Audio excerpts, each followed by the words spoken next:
Hello friends, delish Marathi किचनमध्ये सगळ्यांचे स्वागत आहे। आज आपण बनवणार आहोत काला जामुन। बऱ्याच जणांना असं वाटते काला जामुन हा बनवायला अवघड आहे, पण अगदी सोपी रेसिपी आहे। तुम्ही बघू शकता मी हे काला जामुन जे बनवलेले आहे त्याने किती पाक पिलेला आहे आणि परफेक्ट असे आपले काले जामुन रेडी आहे।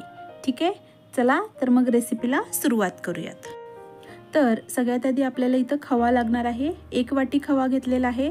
1 वाटी खव्यासाठी आपल्याला पाक बनवायला 1 वाटी साखर लागणार आहे।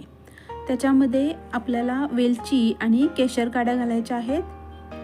तुम्ही बघू शकता थोड्याशा केशर काड्या आहेत आणि 2 वेलची आहेत आणि बरोबर ह्या बाउलचा चौथा भाग आपल्याला मैदा घ्यायचा आहे।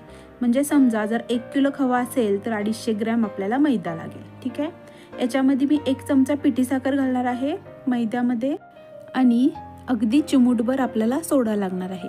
सोड्याचं प्रमाण लक्षात घ्या, 1 वाटी खव्यासाठी अगदी चिमूटभर सोडा। सोडा जर जास्त झाला तर गुलाबजाम विरघळून जातील। ठीक आहे, तर सगळ्यात आधी आपण काला जामुनसाठी पाक तयार करून घेऊ। इथं 1 वाटी साखर घेतली आहे मी, त्याच्यामध्ये आपल्याला 1.5 वाटी पाणी घालायचं आहे। लक्षात घ्या काला जामुनसाठी जास्त पाक तयार करत नाहीत, कारण की आपल्याला ते पाकातून सर्व नाहीत करायचे। काला जामुन हे नेहमी विदाउट पाक सर्व केला जातो, त्यामुळे पाक आपल्याला थोडाच बनवायचा। ठीक आहे, तर 1 वाटी साखरसाठी आपण इथं 1.5 वाटी पाणी घेतलेलं आहे। आता आपण याच्यामध्ये वेलची घालू, वेलची कुटलेली आहे मी आणि केशर काड्याही घालून देऊ। जर तुम्हाला गुलाबजाम बनवायचे असतील तर तुम्हाला 1.5 वाटी साखरचा पाक लागेल। ठीक आहे, काला जामुनसाठी आपण इथं 1 वाटी साखरेचा पाक घेतलाय। तर साखर आपली विरघळलेली आहे आणि उकळी आलेली आहे। गुलाबजामुनचा पाक हा पातळ असतो, त्यामुळे आपल्याला हा पाक आटवायचा नाहीये। साखर विरघळून 1-2 मिनिटासाठी उकळी काढायची आहे आणि गॅस बंद करायचा आहे। काला जामुन बनवण्यासाठी इथं मी खवा घेतलेला आहे। खवा व्यवस्थित पसरून घ्या आणि आता आपण याच्यामध्ये मैदा, साखर आणि सोड्याचं मिक्सचर घालून देऊ।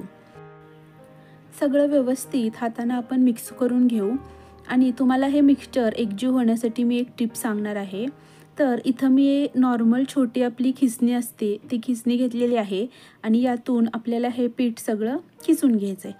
तुम्ही बघू शकता 2च मिनिटामध्ये आपलं मैदा आणि खवा एकजीव झालेला आहे आणि हा मळायला अगदी सोपा होणार आहे। ठीक आहे, हे टिप लक्षात ठेवा, याने गुलाबजाम अगदी हलके होतात आणि चुकणार नाहीत।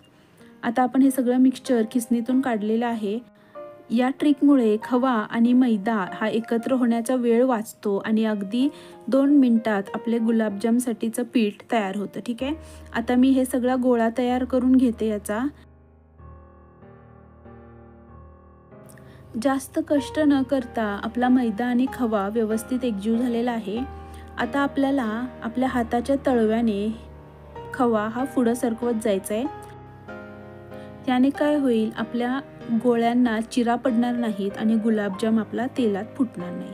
ठीक आहे, हे दिसायला अवघड दिसत असलं तरी ही क्रिया अगदी सोपी आहे। अजिबात दाब वगैरे द्यावं लागत नाही। पीठ हे अगदी सहज आपल्या हातून हे पुढे सरकत जातं। असंही आपण हे खिसणीतून काढलेलं आहे, त्यामुळे जास्त कष्ट लागत नाहीत। आता परत एकदा आपल्याला गोळा तयार करायचा आहे आणि आणखी एकदा आपल्याला तळव्याने दाबत हा पुढे ढकलत न्यायचा आहे। ठीक आहे,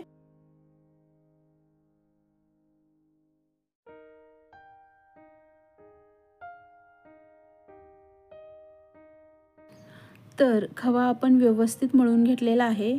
आता आपण याचे गोळे करायला घेऊ। काला जामुनमध्ये काही जण छेनाही वापरतात किंवा छेना नसेल तर पनीरही वापरतात, पण नुसत्या खव्यानेही मस्त काला जामुन तयार होतो। ठीक आहे, आता आपण 10 मिनिटासाठी हे पीठ रेस्ट करायला ठेवून देऊ। 10 मिनिटासाठी आपण खवा बाजूला ठेवून दिलेला होता। आता आपण याचे गोळे तयार करायला घेऊ। एका बाउलमध्ये साधारण 20 ते 22 काला जामुन तयार होतात, पण तुम्ही कोणती साईज करताय त्याच्यावरही हे डिपेंड असतं। मी इथं जास्त लहान नाही जास्त मोठा नाही असं मीडियम साईजचा गोळा घेतलेला आहे। तुम्ही बघू शकता ह्या साईजचा मी गोळा घेतलेला आहे। आता मी सगळ्या पिठाचे पेढे पाडून घेते। इथं माझे मीडियम साईजचे 22 गोळे तयार झालेले आहेत। आता लक्षात घ्या, गोळा तयार करताना आपल्याला तळव्याने अगदी दाबत दाबत गोल फिरवायचा आहे। तुम्ही बघू शकता कशा पद्धतीने, आणि हलक्या हाताने परत वर आणत आपल्याला हा गोळा तयार करायचा आहे। तुम्ही लांब आकाराचे पण गोळे तयार करू शकता। इथं मी गोल केलेला आहे। तुम्ही बघू शकता गोळ्याला अजिबात चिरा पडलेले नाहीत, अगदी एकसारखा मस्त असा आपला काला जामुनसाठीचा गोळा तयार आहे। जर गोळ्याला चिरा पडत असतील तर परत एकदा व्यवस्थित मळून घ्या, ठीक आहे। आणि जर पीठ पातळ वाटत असेल तर त्याच्यामध्ये 1 ते 2 चमचा मैदा घालून परत एकदा मळून घ्या, ठीक आहे। तुम्ही बघू शकता मस्त असे आपला गोळा रेडी आहे। आता मी बाकीच्या पेढ्यांचेही असेच व्यवस्थित गोल गोळे तयार करून घेते। सगळ्या पिठाचे मी व्यवस्थित गोळे तयार केलेले आहेत। आता आपण काला जामुन तळायला घेऊ। तेल छान तापलेलं आहे आणि आपल्याला हा असा चमचा फिरवत याच्यामध्ये गोळे सोडायचे आहेत। गॅस फ्लेम अगदी लो ठेवायची आहे। गुलाबजाम तळताना गॅस फ्लेम ही नेहमी लो ठेवावी, ठीक आहे। आता आपण सगळे गोळे याच्यामध्ये घालून देऊ। असं चमच्याने तेल फिरवल्याने काय होते, गोळा आपला खाली चिटकत नाही। जर तुम्हाला एकट्याने हे अवघड वाटत असेल तर एकाने चमचा फिरवावा आणि दुसऱ्याने गोळा टाकावा, असं सोबतीला कोणाला तरी घेऊन करावे। 5 मिनिटं झालेले आहेत। गोळे अगदी व्यवस्थित आपले तरंगत आहेत, याचा अर्थ आपला खवा व्यवस्थित मळला गेलेला आहे, ठीक आहे। काला जामुन तळताना नेहमी लो फ्लेम करावी, याने काय होईल, व्यवस्थित आतनं सुद्धा खवा आपला भाजला जाईल, ठीक आहे। आता 5 मिनिटानंतर बघून घ्या, हा गुलाबजामसाठी परफेक्ट कलर आलेला आहे। आता आपल्याला आणखी थोडंसं याला कलर येऊन द्यायचं आहे। तर व्यवस्थित काला जामुन आपला रेडी आहे। आता आपल्याला हे गुलाबजाम काढून पाकामध्ये टाकायचे आहेत। पाक हा नेहमी कोमट असावा, जास्त गरम नसावा आणि जास्त थंडही, ठीक आहे। आता आपण याच्यामध्ये आपले काला जामुन सोडून देऊ।